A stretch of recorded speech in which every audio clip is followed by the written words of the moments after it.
नमस्कार, future express में आप सभी का स्वागत है। मैं हूं सुमित और भारतीय बाजार मोर लेस डे लो के आसपास ही कामकाज करते हुए एक इंट्राडे डिप थोड़ी देर पहले इंडिसेस ने लिया, लेकिन 19,250 260 के जोन्स में निफ्टी भी कामकाज करता हुआ दिखाई पड़ रहा है। एटलीस्ट फर्मली आज स्मॉल कैप इंडेक्स 0.5% की बढ़त के साथ कामकाज कर रहा है, इसलिए आपको शायद एडवांस डिक्लाइन की सिचुएशन में डिक्लाइंस कम दिखेंगे, एडवांसेस ज़्यादा दिखाई पड़ेंगे। वजह है क्योंकि कैश मार्केट शेयरों में खरीदारी देखने को मिल रही है। मार्केट्स ने एक डिप लेकर वापस थोड़ा सा रिस्पाइट लिया। ये एडवांस डिक्लाइन की स्थिति में थोड़ा फेरबदल, 1400 शेयर बढ़ने वाले, 1498 शेयर गिरने वाले हैं। जो थोड़ी देर पहले डिक्लाइंस की तादाद बढ़ गई थी, वापस एडवांसेस में थोड़ी सी फर्म होते हुए दिखाई पड़ रहे हैं। बातचीत करेंगे आज हम राजेश पालविया सर से, हमारे साथ मौजूद है एक्सेस सिक्योरिटी से, जिनसे हम चर्चा करेंगे मार्केट्स को लेके। राजेश जी से बातचीत करेंगे उनकी इंडिविजुअल कॉल्स पर भी और एक सस्ता ऑप्शन से आइडेंटिफाई करवाएंगे। लेकिन पहले ऑप्शंस के नंबर आपकी स्क्रीन पर आते हुए दिखाई पड़े, किस तरह की स्थितियां वहां पर है।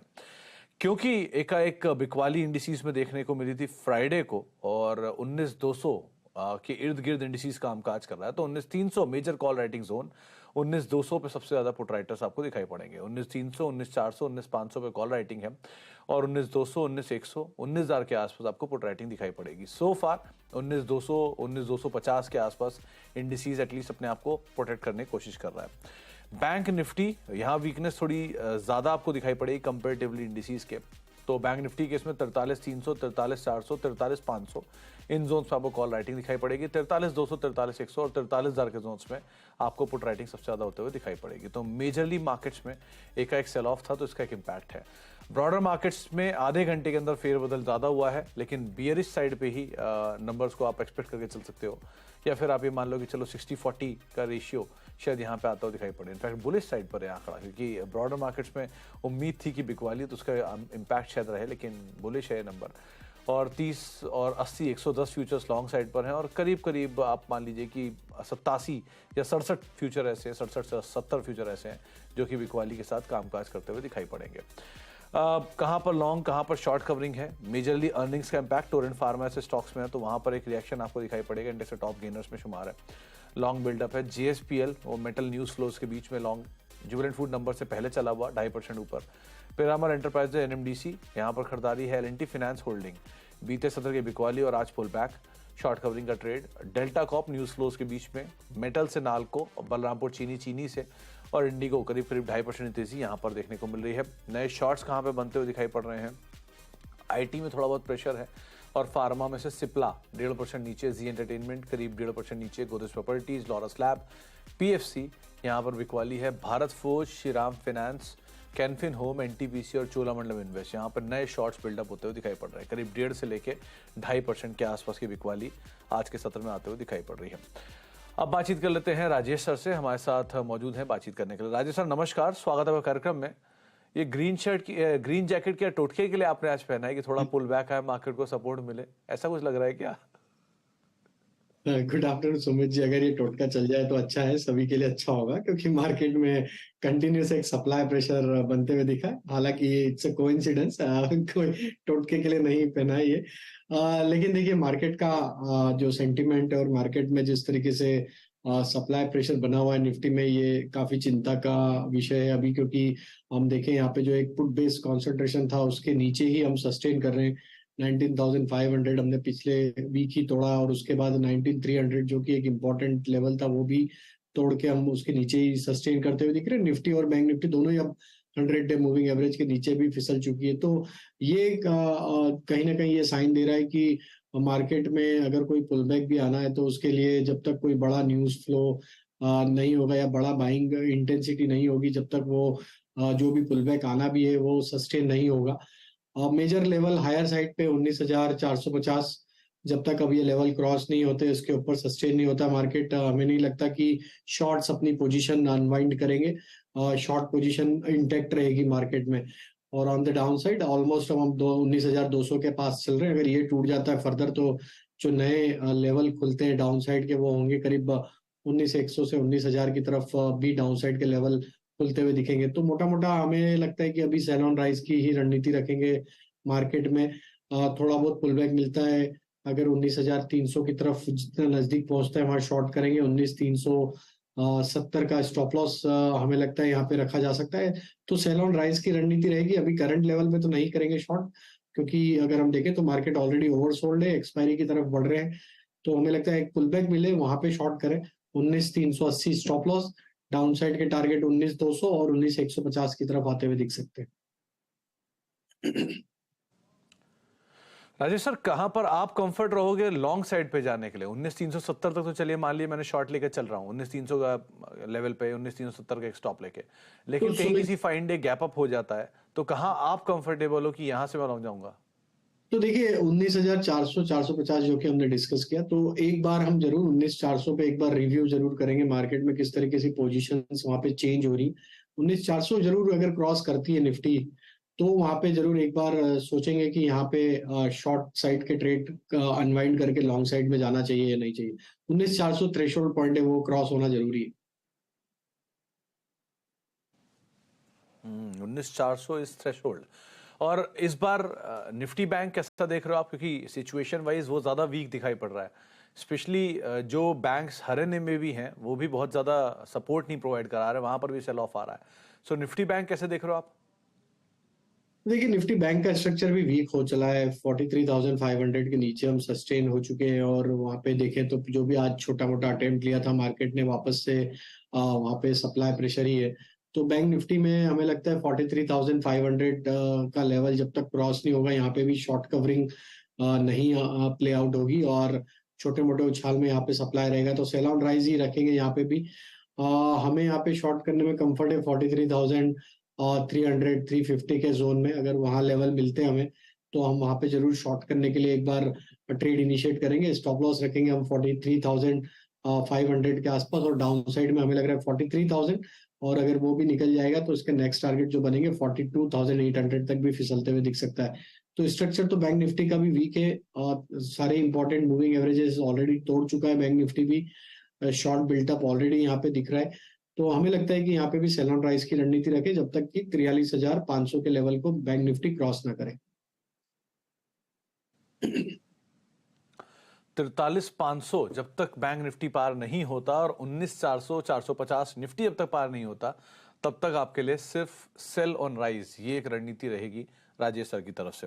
राजेश सर, इंडिविजुअल स्टॉक्स, क्योंकि आज एक सरप्राइज है कि बाजार तो फ्लैट है लेकिन ब्रॉडर मार्केट्स जो है वो बुलिश साइड ही शो कर रहे हैं, सो यहाँ क्या करना चाहिए?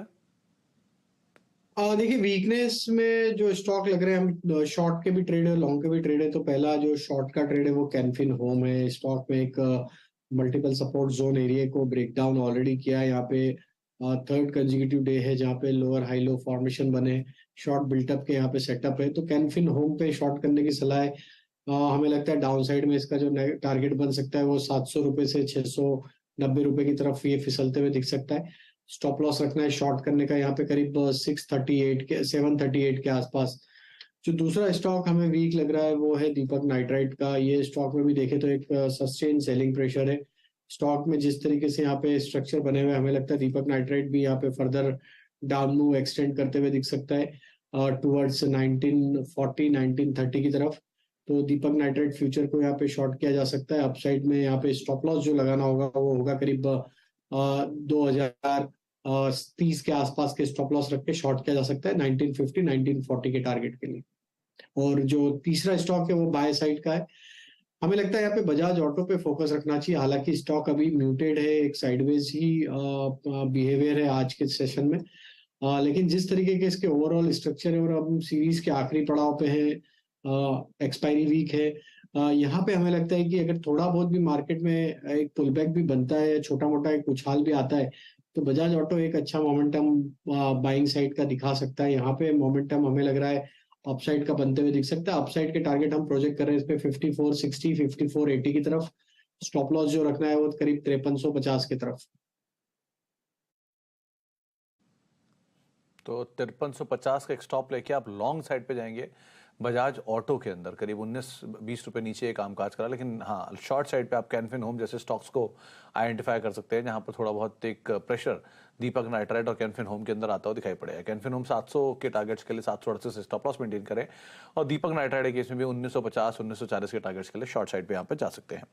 राजेश सर, दो स्टॉक जो आज इन फ्लेवर है, पहला तो टोरेंट फार्मा, नंबर्स के बाद एक टॉप गेनर बना, 3.5% की तेजी यहां देखने को मिल रही है, और दूसरा जुबिलेंट फूड, प्रीएम्प्ट करके मार्केट चल रहा है, 2.5% के आसपास की तेजी है नंबर से पहले, कैसे रीड करा जाए इन दोनों को?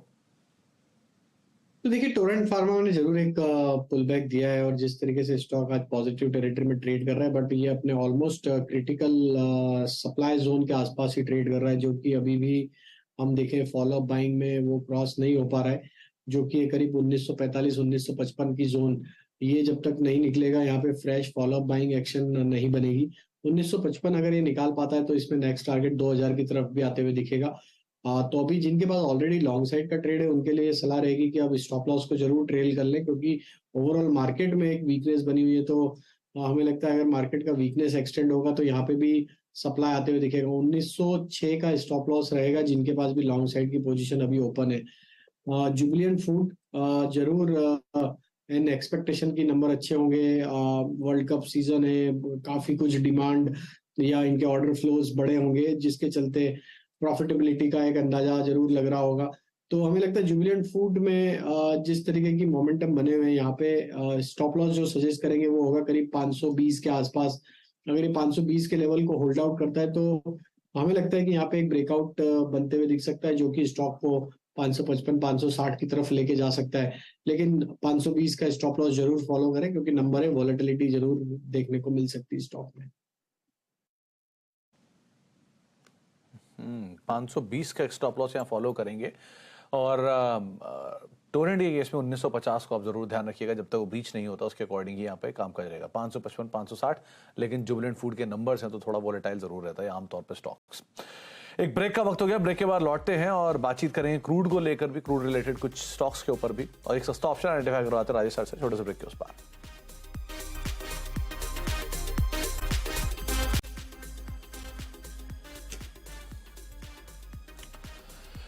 आप देख रहे हैं फ्यूचर एक्सप्रेस, और slowly and steadily markets day लो की तरफ अब जाते हुए करीब करीब 55 अंक नीचे आ चुका है निफ्टी 19,226 227 के जोन्स में। इंट्राडे लो जो है 19,210 का है, यानी कि दिन के निचले स्तरों से करीब करीब 15 अंक दूर निफ्टी अभी कामकाज कर रहा है।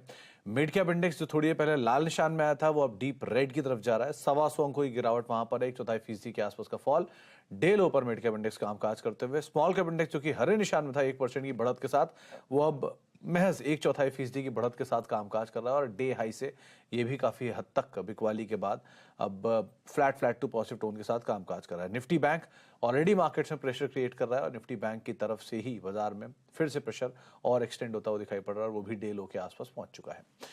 अब सस्ता ऑप्शन, राजेश सर, इस सिचुएशन में पुट्स का ही सहारा दिख रहा है, कोई सस्ता ऑप्शन चुना है क्या आपने? देखिए, मार्केट तो टफ है, लेकिन ऑप्शन में आज कॉल ऑप्शन है, और उसमें हमें लगता है डिक्सॉन पे यहाँ पे फोकस रखना चाहिए अब सीरीज के आखिरी पड़ाव में। और ये स्टॉक में एक आउट परफॉर्मेंस रहा है थ्रू आउट द सीरीज। जिस तरीके से स्टॉक प्लेस्ड है, हमें लगता है कि यहाँ पे रोल ओवर एक्टिविटी के चलते भी यहाँ पे एक मोमेंटम फर्दर बाइंग साइड का आते हुए दिख सकता है। तो डिक्सॉन में हम नवंबर सीरीज का कॉल ऑप्शन बाय करने की सलाह देंगे, क्योंकि अब एक्सपायरी है, तो यहाँ पे नवंबर सीरीज का कॉल ऑप्शन बाय करना चाहिए। 5500 के स्ट्राइक का slight out of the money call option रहेगा। 5500 के स्ट्राइक का कॉल ऑप्शन 218-19 रुपए के आसपास ट्रेड कर रहा है, इसमें बाय करने की सलाह है। हमें लगता है डिक्सॉन का मोमेंटम अगर रोल ओवर के चलते बना गया तो यहाँ पे 5550 की तरफ ये स्टॉक मूव होते हुए दिखेगा। तो ये कॉल ऑप्शन के टारगेट हम एक्सपेक्ट कर रहे हैं, जो आ सकते करीब 240 रुपए तक, 240-250 रुपए तक के अपसाइड के टारगेट आते हुए दिख सकते हैं। स्टॉप लॉस जो रखना होगा इस ऑप्शन का वो होगा करीब 194 के आसपास। तो डिक्सॉन का 5500 की स्ट्राइक का कॉल ऑप्शन नवंबर सीरीज का बाय करने की सलाह है। तो डिक्सन करीब 5500 की स्ट्राइक की आप कॉल ले सकते हैं। 219-20 के जोन्स में भी ये कामकाज कर रही है, 227 रादर अभी आ चुकी है। 240-250 पहला टारगेट रहेगा, और जो स्टॉप लॉस है वो 194 के आसपास का आप मेंटेन करके चल सकते हैं। राजेश सर मान रहे हैं कि दूर की कॉल लेके चलिए आप, और 5500 ये हिट करता हुआ दिखाई पड़ सकता है गोइंग फॉरवर्ड। राजेश सर, दो नाम और, जिसमें एक इंडिगो, आज क्रूड के फॉल का इंपैक्ट यहाँ कह लीजिए, और दूसरा एशियन पेंट्स, थोड़ा बहुत ये भी लोअर लेवल से पुल बैक दिखा रहा है, क्रूड का ही सपोर्ट इसे भी कह सकते हैं मिल रहा है। क्या करेंगे इन दोनों में? देखिए, एक पुलबैक का ही ट्रेड है। हालांकि वो स्ट्रक्चर तो अभी देखें तो वीक ही है एशियन पेंट का। हमें लगता है कि अभी यहाँ पे जो भी छोटे मोटे पुलबैक बनेंगे वहाँ सप्लाई रहेगा। Almost stock 200 day moving average के आसपास ही ट्रेड करते हुए दिख रहा है पिछले 2-3 ट्रेडिंग सेशन से। तो एक सपोर्ट बाइंग एक्शन यहाँ पे जरूर बना है, लेकिन हमें लग रहा है पुल बैक में अगर यहाँ पे 3150 3160 के लेवल आते हैं तो वहां पे वापस इसमें प्रॉफिट बुक कर लेना चाहिए, अगर कोई भी यहाँ पे लोअर साइड में यहाँ पे बाइंग की पोजीशन बना रहा है। स्टॉप लॉस जो है अब यहाँ पे लॉन्ग साइड के ट्रेड के वो करीब रहेंगे 3070 के आसपास के। जब तक ये लेवल इंटेक्ट है, एक प्रोबेबिलिटी है कि ये पुल बैक में यहाँ से 3150 की तरफ बढ़ते हुए दिखे। इंडिगो में भी जरूर पुल बैक बना है, लेकिन पिछले 3-4 सेशन में देखें तो एक प्रॉफिट टेकिंग थी स्टॉक में। स्टॉक एक अच्छे सपोर्ट के आसपास अभी ट्रेड करते हुए दिख रहा है। हमें लगता है स्टॉक ने एक जरूर पुल बैक अपने इंपॉर्टेंट सपोर्ट जो कि करीब 2400 के आसपास, उसके आसपास से ही एक पुल बैक दिया है। तो जहां जो भी लॉन्ग पोजीशन अगर होल्ड किए हुए उनके लिए स्टॉप लॉस 2400 का है। जब तक ये बना हुआ है देयर इज अ प्रोबेबिलिटी कि यहाँ पे ये पुल बैक एक्सटेंड हो सकता है 2540 की तरफ। तो वहां जरूर वापस प्रॉफिट बुक कर ले, क्योंकि मार्केट का टेक्सचर अभी भी वीक साइड पे। तो कोई भी ट्रेड पुल बैक ट्रेड ही रहेगा, चाहे वो एशियन पेंट हो या इंडिगो, इन दोनों को आप उसी हिसाब से ही देखेंगे। बहुत बहुत शुक्रिया राजेश सर हमारे साथ मौजूद रहने के लिए और बाजार पर बातचीत करने के लिए, सभी शेयरों पर अपनी राय रणनीति हमसे शेयर करने के लिए। उम्मीद करते हैं आपका जो टोटका है या फिर जो ग्रीन जैकेट है वो सेकंड हाफ में पुल बैक प्ले बन के सामने आता हुआ दिखाई पड़े। एक ब्रेक का वक्त है, ब्रेक के उस पार सास बहू और सेंसेक्स आशीष वर्मा के साथ। नमस्कार।